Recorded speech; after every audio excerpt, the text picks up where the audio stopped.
Hey guys, it's Goosebumps Completionist. Today I'm bringing you another Are You Afraid of the Dark episode review from the classic 90s TV show. This episode comes from season 1. It was written by Chloe Brown and it was directed by Ron Oliver. And the episode in question is The Tale of the Super Specs. Now I actually have here some prop replica glasses from a seller on Etsy that you might have seen in the thumbnail. If you all are curious where to buy these, I've already made a video on them, kind of showing them off. I will post a link down in the comment section of this video if you would like. Just mention down below that you want to possibly look into buying a pair of these for your collection, and I'll give it to you. But yeah, The Tale of the Super Specs. This episode seems to be a fan favorite from the Are You Afraid of the Dark TV show. And it's ironic because it's not one of those Monster of the Week episodes that usually get the most praise from this show, ironically. And I don't know what it is about this episode that resonates with people. I guess it's kind of different. It's groundbreaking in some regards. I think this was one of the episodes that got Are You Afraid of the Dark some critical praise back in the day, especially with, I think, the NAACP and other focus groups around African Americans and people of color. And this helped Are You Afraid of the Dark become kind of a platform to have diversity in like casting back in the day. And it won a bunch of awards in that regard. And this was the episode that I think kind of fueled that. And I can totally get why, in some respects, if this is one of your favorite episodes, because it has a little bit of a different formula going on. It is a season 1 episode, so there is some interjections going on within the story itself with the narrator of the story around the Midnight Society campfire, you know, telling the tales. It has some different things going up for it. This is also the very first episode of a reoccurring character in Are You Afraid of the Dark stories called Sardo. So I can see why people love this. However, for me, I've never been the biggest fan of this story. And trust me, as somebody who's a massive fan of John Carpenter's They Live, which I think this episode is kind of paying homage to that, I've never really seen the appeal for this one. Especially when you're comparing it to other stories out there in the kids' horror medium that is homaging They Live. I think there's better executed ones. But I do see some more positives this time around seeing it. Because I remember the first time I watched this years ago, when I was probably in late high school, when some YouTuber had the show uploaded on YouTube, and I caught this for the first time cognitively. I think I vaguely remember seeing a re-airing of it back in the 90s, around 98, 99 at some point. I don't really remember the exact time, but I was pretty young. So I do have some recollection of seeing it as a kid, but, you know, like I said, the first time I can cognitively realize what I'm watching, it was in high school, and I wasn't a big fan of it. And over the years, it's kind of grown on me more and more as I rewatch it. So maybe this is one that in the future could end up getting even higher than what it is now. But as of now, I'm fine with putting it where I'm at because, you know, for this point in my life, I think I have developed some standards and what I'm looking for and stuff. And this didn't quite hit that for me. And I'll get into the reasons why near the end of the video. But I will say off the bat, this does get a recommend for me to check out. Especially if you're new to Are You Afraid of the Dark or kids horror. Try this out. This is some good gateway stuff. So with that out the way, let's get into the plot overview of The Tale of the Super Specs without giving too much away. So the story starts off like every Are You Afraid of the Dark episode, where there's a Midnight Society bit in the beginning, kind of setting up the exposition, leading up to whoever's going to narrate the story for that specific episode to tell their story. However, in this episode here, it's a bit unique compared to every other episode in the series because it starts off with the narrator of The Tale of the Super Specs, Gary, at his family, I guess, hobby or magic shop in the beginning of the episode with this other Midnight Society member. And they're kind of, you know, dishing out some tea about how the other Midnight Society members don't find Gary's stories scary. So this kind of fuels some coals under Gary's feet, so to speak, when he goes to the Midnight Society meeting out in the woods later that day. And he's ready to bring something scary for the group because they seem to be scrutinizing him. So he brings this story out and about to share. And it's about these two kids named Mary Beth and Weeds. I think they're early high school age, so they're probably freshman or sophomore year. And they're dating, and they've been together for around 2 weeks at the time of this episode taking place. And they're an interracial couple, which is pretty groundbreaking for this time in television media. Back in the day, you just didn't see that kind of thing go on with relationships in television. So it stands out kind of historically for that. This is one of the first times in kids media that you saw that. So hats off to them for, tackling that. But they have a really charming relationship, and they're in this magic shop run by this guy named Sardo, who is a fan favorite character in Are You Afraid of the Dark? And this is his first appearance, I think, where he has his first outing. And the couple, they're messing around with some dust in this bag that Weeds plans on buying. And he blows the dust after chanting a gibberish spell, and it lands on top of these specks that are on the table, so to speak. And we see as the audience, the specks kind of light up. But unbeknownst to the kids that are trying to buy these glasses, I guess, for an April Fool's prank, that they have unknowingly enchanted the glasses. And almost immediately, Mary Beth, after her boyfriend enchants these glasses by accident, she puts them on and thinks that she sees like shadow people nearby, and this spooks her, and she takes off the glasses and doesn't see them, and she's like, maybe I'm just seeing things, maybe it's an optical illusion. But as we go along in the story, and as April Fool's comes to fruition at their school, there's some weird phenomenon still going on. So it continues on with Weeds. He's out in a park area, I guess nearby school, and he's by a tree, and he has this thing of yogurt, and he has the dust, and he says some magic spell, and it gets into the yogurt, and he pawns it off to this girl who's, I guess, kind of a jerk, and it turns her voice into like a chipmunk voice.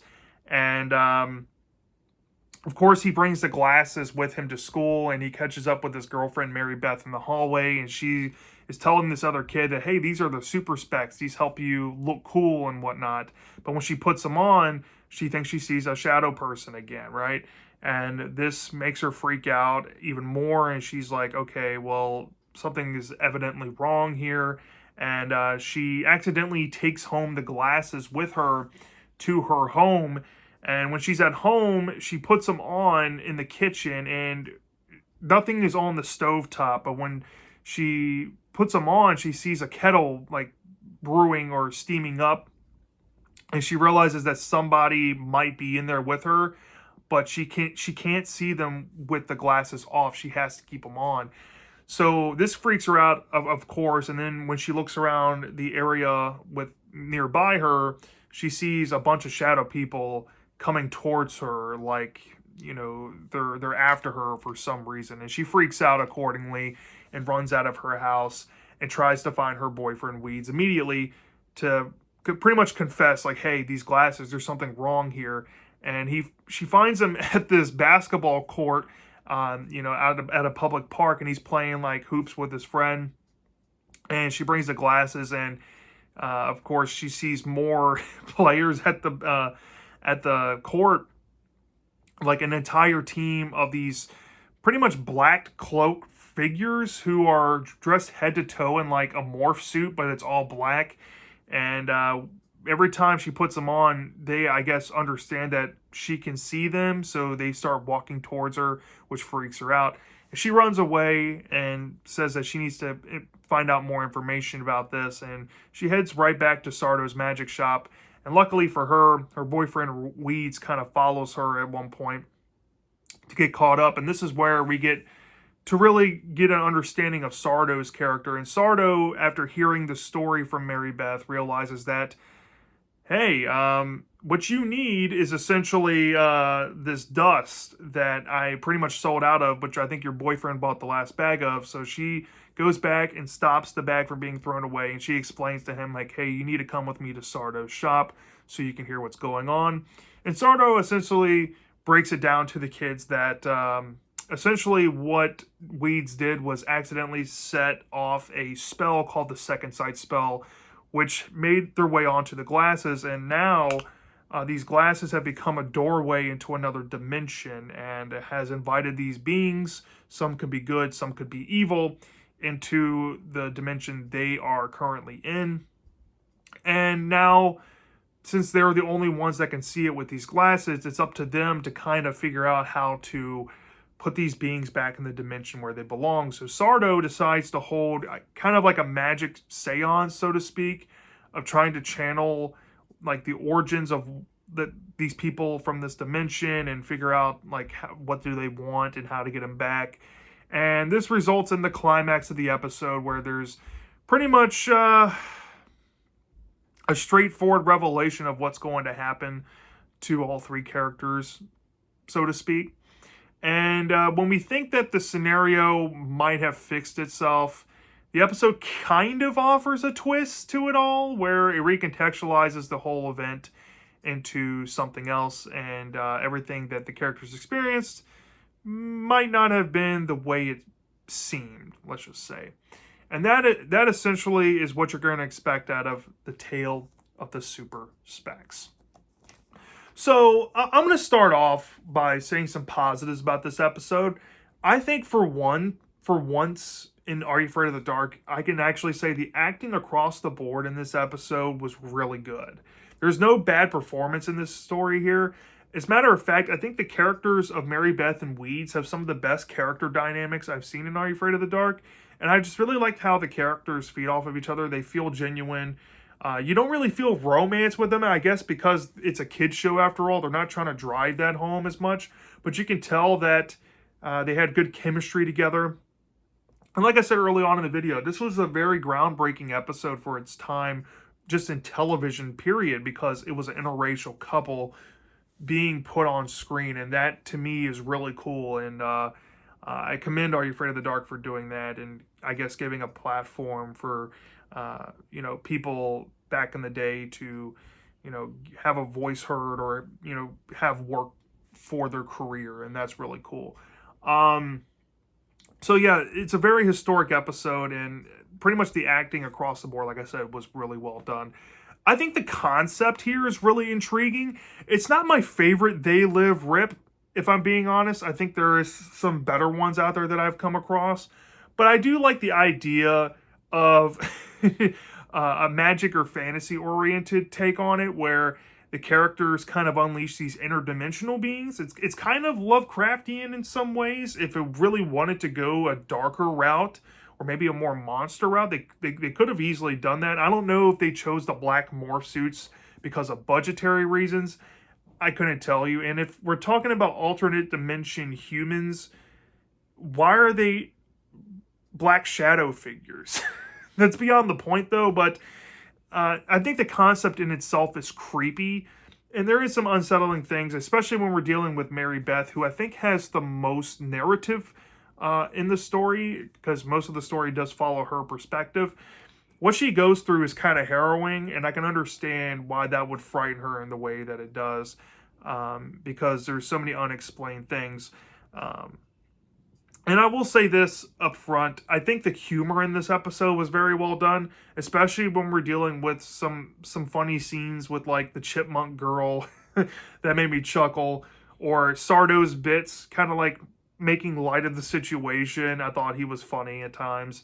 And yeah, and I also really dig how laid back this story is. It's nothing too complex. It's just straightforward, simplistic storytelling, and it's easy to vibe. And I'm going to actually compliment one thing that I normally don't compliment here. It's the structure of the Midnight Society bits. I think this has to be my favorite Midnight Society bit I've come across in Are You Afraid of the Dark, or at least top 5 for me. It's so uniquely done, and it stands out in my memory for that. And I think they did an awesome job here on that front. So, yeah, some pretty solid positives for this episode, don't get me wrong. But I do have some drawbacks with it, and I want to get into those really quick. I'm going to be, not around the bush about those. One thing that I think holds this episode back is how ludicrous the setup really is of the entire story. And it has to do with weeds carrying around this magic dust, spouting gibberish spells that he doesn't even know is a real spell. And it activates not only the dimension hopping thing going on with the super specs, but he also enchants yogurt. It makes a girl's voice turn into a chipmunk. It's random, right? And for a thing being centered around April Fools, you would think that April Fools possibly could have been a bigger thing done in the story, but no, it just kind of feels tacked on there as to why they're there to buy the magic stuff to begin with. And because Weeds is a character who's not really supposed to be taken seriously early on, you're like, really? this buffoon, clownish guy with I guess a bit of heart and some, charm to him, he's the one that activates all this? It just makes no coherent sense on that front. It's just really dumb for the sake of being it. And I can't overlook that part about the episode, sadly. So, yeah, that's one thing I think goes against it. Another thing that I think really does not work here, and I don't know if this is the budget or whatnot, but the look of the shadow beings or the dimension beings that Mary Beth sees with the super specs, it looks cheap, y'all. I mean, I wouldn't find that thing scary, but I can get why it would be creepy, It's not necessarily what I'm looking for or the idea I would have gone with, but I guess it's fine, and like the first couple that you see, I think look a bit better, but when we get to the basketball scene where Mary Beth sees the basketball team of them, I'm not gonna lie, y'all, they probably had the cheapest morph suits on for that group of people who's playing the morph suit basketball players, and it looks atrocious. I'm sorry. The costume design on these beings is really whack. And that also leads into the climax of the story for me. The climax almost feels like a whimper compared to the other parts of the story. And when it starts to get good and you're like, okay, where's this leading to? The episode ends abruptly for me, a little too abrupt for my liking, because I wanted to see more of the events to unfold. I wanted to actually see a spectacle come. Besides Mary Beth just constantly running away from these morph beings, which kind of got repetitive, which is a negative on its own right as well. But where it ends is a Deus Ex Machina thing. And I will say this. I like the fact that they try to throw a twist in there. But I think the execution of it is also kind of confusing. It's not the most sound thing ever. And when you think on the ending itself, it kind of raises your eyebrows, and it's not as coherent as it could be.